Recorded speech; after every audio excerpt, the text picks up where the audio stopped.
el vi del mes, un dels vins del mes, un blanc, d'acord? Es diu José Galo, és un vi que potser coneixeu de la botiga, el que passa que el que he tingut habitualment és el Verdejo, i això és un Sauvignon blanc.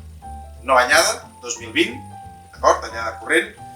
Aquí és una mica el que jo volia destacar d'aquest vi, és això, la Sauvignon blanc de la zona de Rueda. Rueda, per ubicar-vos, és sud de Valladolid, d'acord? Zona de calor, de terres pobres, zona de grans contrastos tèrmics entre el dia i la nit, que això ajuda a generar vins amb molt d'aroma, exuberants en aroma. I la varietat també ja ho fa. La Sauvignon blanc molt similar a la Verdejo, potser una mica més delicada, una mica més fineta, d'acord? Una mica menys greixosa en el tacte. Vi aromàtic, fruitat, és a dir, notes tropicals.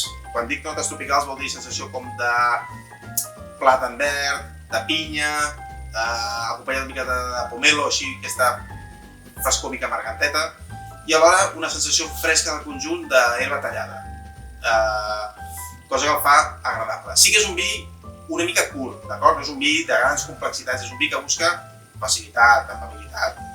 Per tant, què us diria?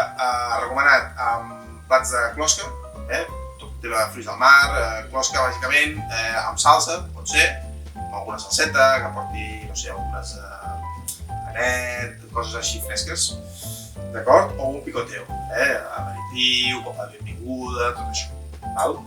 Espero que us agradi i és la proposta del Prat Blanca d'aquest mes.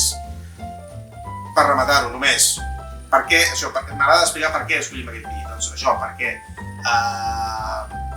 representa la zona de Rueda, que és bàsicament zona de blancs, més del 99% de la vinya és blanca, i la majoria de la blanca és la Verdejo, però l'altra varietat és la Sauvignon blanc, que és una mica la que us volíem presentar avui. Així de gust.